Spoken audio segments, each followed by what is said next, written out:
तो probability of at least one of the independent event, जो स्वतंत्र घटना है उनमें से कम एक के होने की probability. If A1 A2 an independent event है तो उनके होने के यानी सारे इवेंट्स के होने की प्रोबेबिलिटी P1 P2 Pn है, और इनके नहीं होने की क्या होगी, एंड उनके नहीं होने की प्रोबेबिलिटी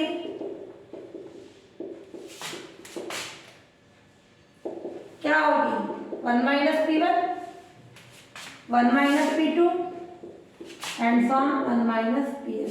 ध्यान से देखना है कंडीशन। तो at least one of the independent event, तो इन इवेंट में से कम एक के होने की प्रोबेबिलिटी, तो इन इवेंट्स में से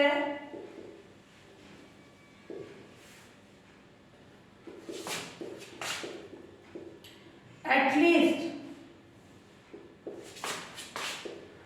किसी वन के होने की प्रोबेबिलिटी,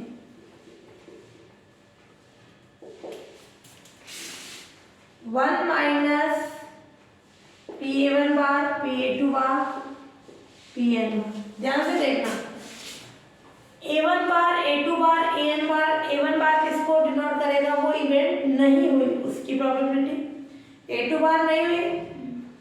तो जब अपन ये सबको मल्टीप्लाई कर देंगे, मल्टीप्लाई क्या बोलता है, अपन बोल रहे हैं सारे इंडिपेंडेंट इवेंट है कि A1 का इफेक्ट A2 पे हो रहा है, तो ना ही इवेंट A1 हुई, ना ही A2 हुई, ना ही A3, कोई सी भी इवेंट नहीं हुई, तो वन में से कोई सी भी इवेंट नहीं हुई उसकी प्रोबेबिलिटी को लेस करा देंगे, तो क्या हो जाएगी, एटलीस्ट वन के होने की प्रोबेबिलिटी है।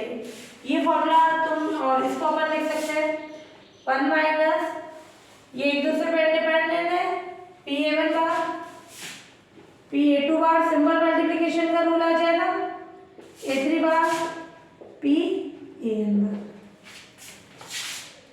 इसको तुम इस रूल से समझना, मैं दो का बता रही हूँ, जैसे दो इवेंट्स है A1 A2, क्लियर, उनके नहीं होने के लिए A1 बार A2 बार, तो टोटल क्या कंडीशन होती है PA1 A2, इसका मतलब ये दोनों इवेंट्स हुई उनकी प्रोबेबिलिटी, प्लस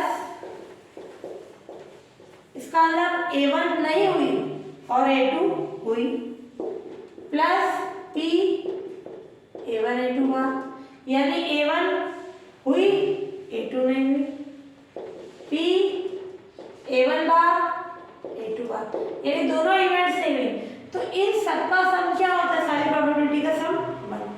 तो मैं अगर ये कंडीशन ले लूं PA1 A2 PA1 बार A2 PA1 A2 बार, और ये 1 माइनस PA1 बार A2 बार, यानी मैं 1 में से लेस करा रही हूँ कि दोनों इवेंट्स नहीं हुई उसकी प्रोबेबिलिटी, तो इसका सम किसके इक्वल हो गया कि एटलीस्ट वन इवेंट हुई, कम से कम एक हुई, यानी इसमें A1 हुई A2 हुई, कम से कम मतलब दोनों भी होगी, ये कंडीशन।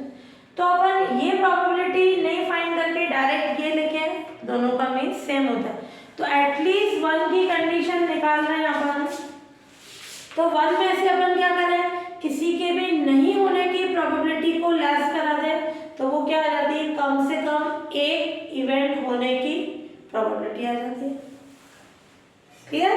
तो ये कॉन्सेप्ट इसी से बना, ऐसे A1 A2 n में A1 होगी, बाकी नहीं होगी, A2 होगी, फिर दो होगी, तीन होगी, n की कंडीशन से ये आ जाए।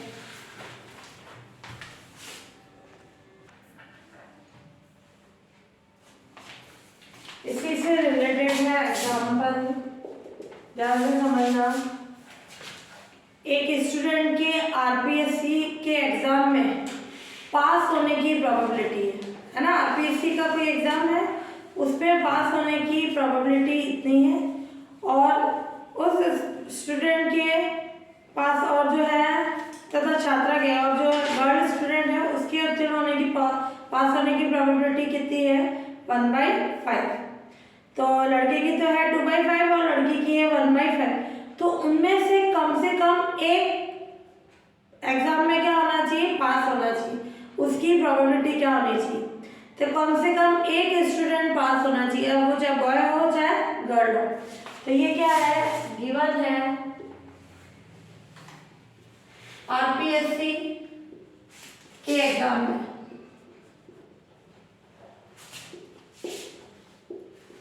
एक बॉय के पास होने की प्रोबेबिलिटी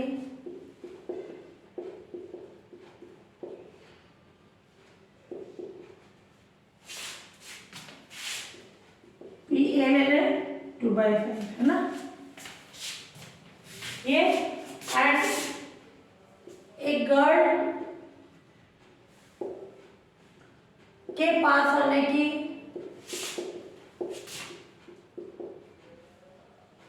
प्रोबेबिलिटी पीपी कितनी है 1/5। तो उनमें से तो बॉय या गर्ल में से एक के पास होने की प्रोबेबिलिटी यानी एटलीस्ट वन के बॉय उनके नहीं पास होने की प्रोबेबिलिटी क्या होगी, P A bar 1 minus P.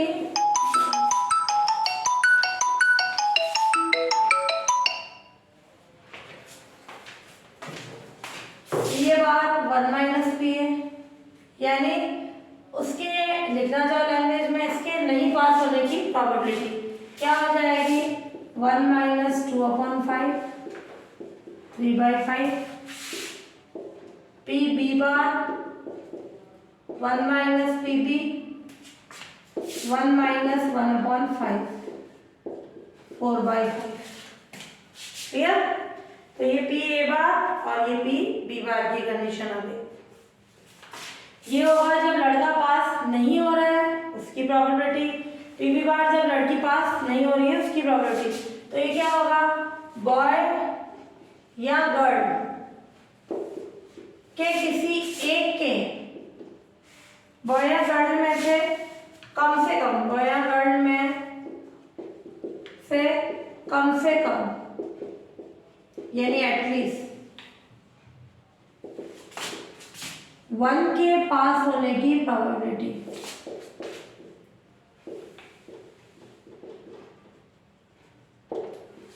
क्या होगी 1 minus P A bar B bar. Clear. पूरा लिख रही हूँ, ए के पास होने की प्रोबेबिलिटी निकालना, ए पास हो गया बी फेल हो गई, और पी ए फेल हो गया बी पास हो गई। या दोनों ही पास हो गए वो किसके इक्वल होगा 1 minus P A bar B bar. तो 1 में से दोनों के फेल होने की लेस करा दी तो वो क्या होगी एटलीस्ट 1 के पास होने की प्रोबेबिलिटी आ जाएगी। तो ये आ जाएगा 1 minus P A bar P B bar. A और बी अलग अलग पास हो रहे हैं, इंडिपेंडेंट है। क्लियर। तो ये अलग अलग की condition, P A bar P B bar की condition. 1 minus P A bar कितना है 3/5 और ये 4/5। तो ये आ जाएगा 25 माइनस 12 तो 13/25। ये आ जाएगी एटलीस्ट 1 के पास होने की probability.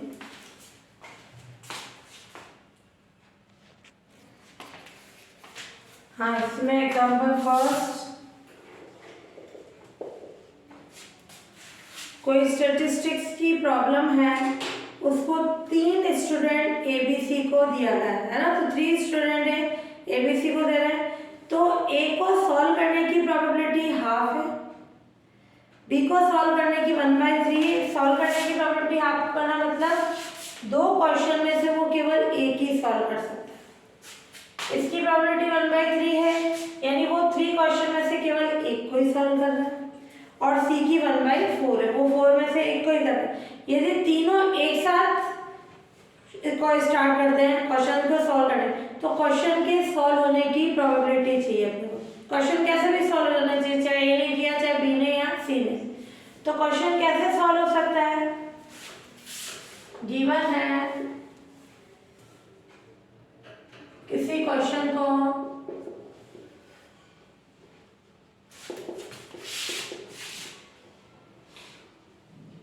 Students A B C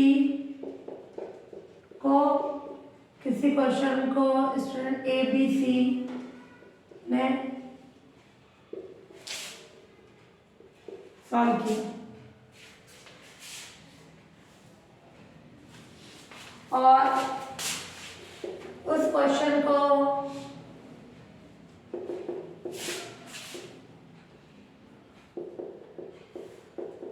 solve करने की प्रोबेबिलिटी पीए, यानी ए के द्वारा सॉल्व करने की प्रोबेबिलिटी ये हाफ ये गिवन है। PB 1/3, PC 1/2। इसका जो स्टूडेंट ए है वो दो में से एक ही क्वेश्चन सॉल्व कर सकता है, बी 3 क्वेश्चन में से एक ही सॉल्व कर सकता है, सी 4 में से एक ही क्वेश्चन। और ये क्वेश्चन स्टैटिस्टिक्स का क्वेश्चन है ना, सांख्यिकी का क्वेश्चन। तो ये बोल रहा है कि तीनों जने एक साथ स्टार्ट करते हैं क्वेश्चन को सॉल्व करना, तो क्वेश्चन के सॉल्व होने की प्रोबेबिलिटी पी ए बार क्या होगी, पहले 1 माइनस ये, यानी ए के द्वारा सॉल्व नहीं होने की प्रोबेबिलिटी हाफ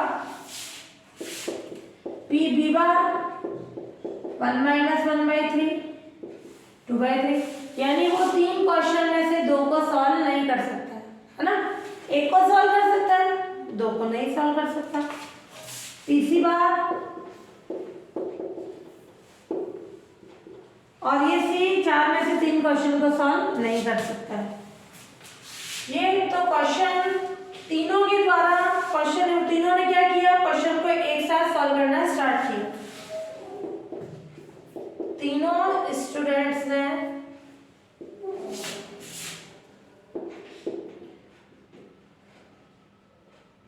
क्वेश्चन को एक साथ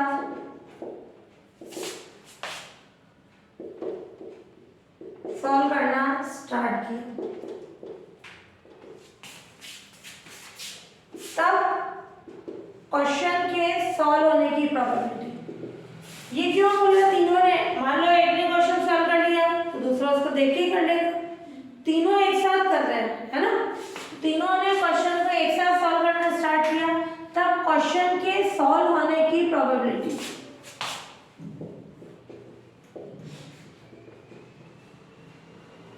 ध्यान से देखना, क्वेश्चन सॉल्व हो जाना चाहिए।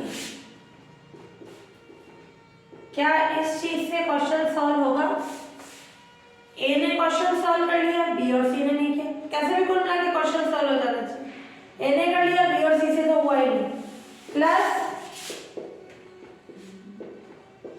बी से क्वेश्चन सॉल्व हो गया, ए और सी से नहीं हुआ,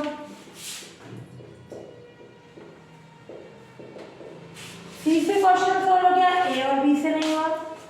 ये प्लस क्यों लगा रहा है कि या तो ये ए ने क्वेश्चन सॉल्व किया, बी और सी ने नहीं किया, या के लिए प्लस लगता है, क्लियर, या तो ये कंडीशन हुई या ये हुई, तो ये प्लस लगाते जा रहे हैं, या ए और बी दोनों ने क्वेश्चन सॉल्व कर दिया, या फिर अपन बोल सकते हैं बी और सी दोनों ने कर दिया,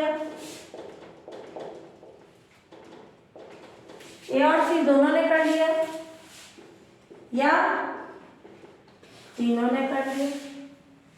इस सारी कंडीशन को मैं इजी वे में लिख सकती हूँ, केवल एक ही तो केस देखो, P A bar B bar C बार, जिससे क्वेश्चन सॉल्व नहीं हो रहा है।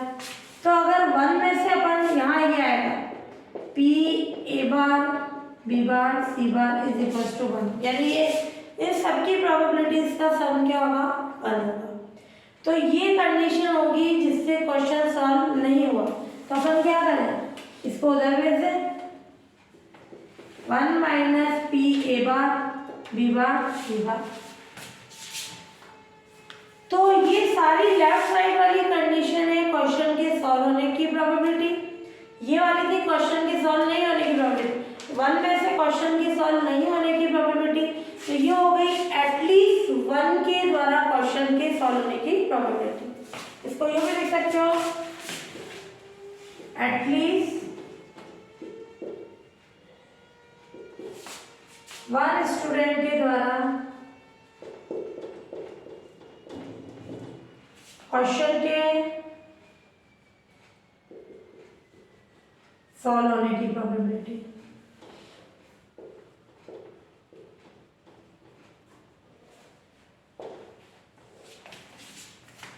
ठीक है, तो ये अपने पास ये आ गई, इसको मैं डायरेक्ट लिखूं, ए बार बी बार सी बार सब इंडिपेंडेंट है, ए अलग है बी अलग है सी, इसका इस पे कोई इफेक्ट ही नहीं है। तो सिंपल ये मल्टीप्लाई की फॉर्म में, जब ये इंडिपेंडेंट है मल्टीप्लाई की फॉर्म में, डिपेंडेंट होगी तो वो कंडीशनल प्रोबेबिलिटी आएगी कि ए हो चुकी है उसके बाद बी हो रही है ना। ये कंडीशन, ये है हाफ, ये है 2/3, ये है 3/2 से 2 कैंसिल, 3 से 3 कैंसिल, ये आ जाएगा 3/4 क्वेश्चन के सॉल्व होने की प्रोबेबिलिटी।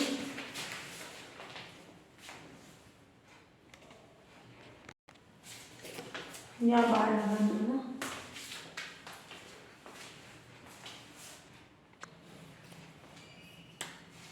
इसी टाइप का वाला एग्जाम्पल था, ध्यान से समझना। एक पर्सन जो है 75 केसेस में सच बोलता है ना, 75% केसेस में, 75% केसेस का मतलब 100 में से 75 बार वो सच बोलता है, यानी 25 टाइम्स वो झूठ बोलता है। और जो सेकंड पर्सन है 80% केसेस में सच बोलता है। इस तथ्य का वर्णन करते हैं कि दोनों व्यक्तियों के परस्पर विपरीत बोलने की प्रोबेबिलिटी निकालें। विपरीत का मतलब दोनों के बीच लड़ाई हो जाए, कब होगी? ए सच बोल रहा, बी झूठ बोल रहा, क्लियर? तो ये दोनों के विपरीत की कंडीशन हो गई। और प्लस ए झूठ बोल रहा, बी सच बोल रहा, क्लियर? तो ये क्या, ये इनके विपरीत की कंडीशन आएगी, ये और बी दोनों ही सच बोल रहे, लड़ाई होगी नहीं। ए और बी दोनों झूठ बोल रहे हैं, उस कंडीशन में भी नहीं होगी।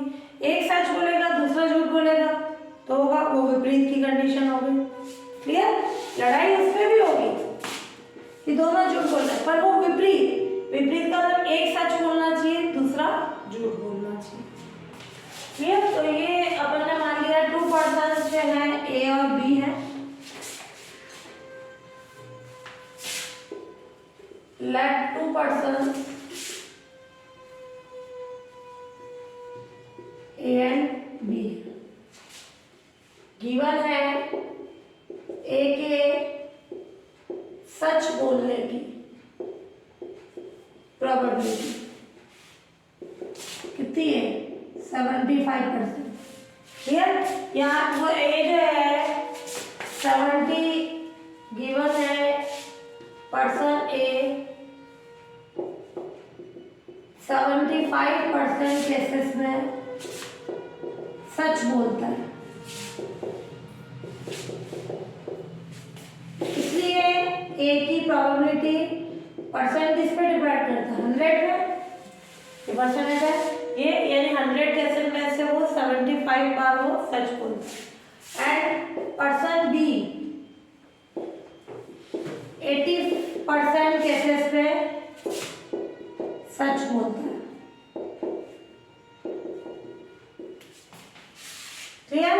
इसलिए इसकी सच बोलने की प्रोबेबिलिटी कितनी हो जाएगी? ये किसकी है? ए के सच बोलने की प्रोबेबिलिटी और बी के सच बोलने की प्रोबेबिलिटी, क्लियर? तो दोनों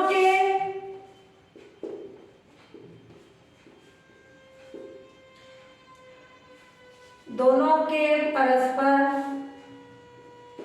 विपरीत बोलने की